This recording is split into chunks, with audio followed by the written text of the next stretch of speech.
દીકરીઓ માટે એક ખાસ પહેલ છે। દીકરીઓને સ્વરક્ષણ માટે તાલીમ આપવામાં આવી રહી છે। ગરબામાં આવતી દીકરીઓ પોતાની રક્ષા કરી શકે તે માટે કરાટેની તાલીમ આપવામાં આવી રહી છે। દીકરીઓ પોતાની સુરક્ષા જાતે જ કરે તેવો પ્રયાસ થઈ રહ્યો છે।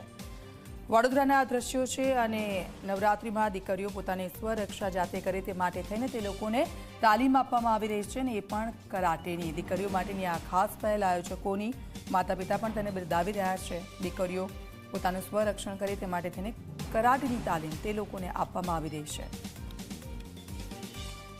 થીમ રાખ્યું છે આ વર્ષની નવરાત્રિનું અને એટલા માટે બધી છોકરીઓને એટલું સશક્ત બનાવે છે કે એમને કોઈ પણ બીજા લોકોની જરૂરત ના પડે પોતાને બચાવવા માટે। સેલ્ફ ડિફેન્સ એવી વસ્તુ છે જે બધી છોકરીઓને પોતાને એટલી સશક્ત બનાવે છે કે પોતાનો બચાવ કરી શકે। એમના સાથે જે પણ અલગ અલગ ઘટનાઓ બનતી હોય છે, હમણાં તમે જોયું જ હશે પૂરા ભારતમાં કેવી અલગ અલગ જગ્યાએ ઘટનાઓ થાય છે, તો છોકરીઓને એવી બધી ઘટનાઓથી બચાવવા માટે એ બધા પોલીસ ગવર્મેન્ટ બધું બહુ અલગ અલગ ટ્રાય કરે છે બચાવવાનું, પણ થાય ત્યાં સુધી છોકરી જાતે જેટલી ને તો પોતાનું પ્રોટેક્શન કરી શકે એટલું બહુ સારું।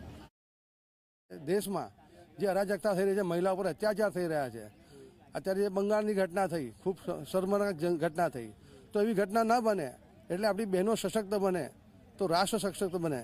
તો સશક્ત નારી સશક્ત રાષ્ટ્ર એ ભાવનાથી અમે આ જો બહેનોને રજીસ્ટ્રેશન કરી રહ્યા છે ને જે લોકો સેલ્ફ ડિફેન્સ શીખવા માંગતા હોય એ બધી બહેનોને અમે જુડો અને કુસ્તીની તાલીમ આપીશું।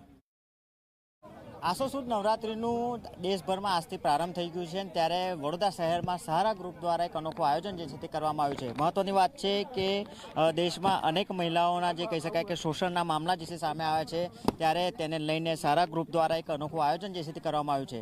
ગરબા ગ્રાઉન્ડ ઉપર સેલ્ફ ડિફેન્સની અત્યારે તાલીમ જે છે તે આપવામાં આવી રહી છે, એટલે કે ક્યાંક ને ક્યાંક જ્યારે નવરાત્રિ મહોત્સવને અનુસાર જે કહી શકાય કે મહિલાઓ દીકરીઓ જે છે તે ગરબા રમવા માટે જતા હોય છે ને ત્યારે તેઓની પોતાની સુરક્ષા પોતે કરી શકે તે પ્રકારની ટ્રેનિંગનું આયોજન છે તે અત્યારે આ સહારા ગ્રુપ દ્વારા કરવામાં આવ્યું છે। આપ જોઈ રહ્યા છો કે જે રીતે કરાટા સહિત જે તમામ તાલીમ જે છે તે આપવામાં આવી રહી છે, એટલે કે પોતે મહિલાઓ કે દીકરીઓ હોય તે પોતાને ફરીથી કહી શકાય કે સેલ્ફ ડિફેન્સ કરી શકે તે પ્રકારનું આયોજન જે છે તે કરવામાં આવ્યું છે। ગરબા આયોજકો દ્વારા અનોખું આયોજન કરતા સાથે જ અત્યારે કહી શકાય કે તમામ મહિલાઓ જે છે કે તેઓ અત્યારે ટ્રેનિંગ લેવા માટે આવી છે। ક્યાંક ને ક્યાંક કહી શકાય કે દેશભરમાં જે મહિલાઓ પર થતા શોષણના મામલા જે છે સામે આવ્યા છે, જેને લઈને સહારા ગ્રુપ દ્વારા આ વખતે અનોખું આયોજન કરવામાં આવ્યું છે। છેલ્લા 8 વર્ષથી આ ગરબાનું આયોજન કરતું ગ્રુપ છે અને સતત જે ગ્રુપનું આયોજન કરતાની સાથે સાથે જ્યારે મહિલાઓનું શોષણની વાત હોય કે મહિલાઓની સુરક્ષાની વાત હોય ત્યારે એક અનોખું આયોજન જે છે તે અત્યારે ગરબા ગ્રાઉન્ડ પર જ કરવામાં આવ્યું છે।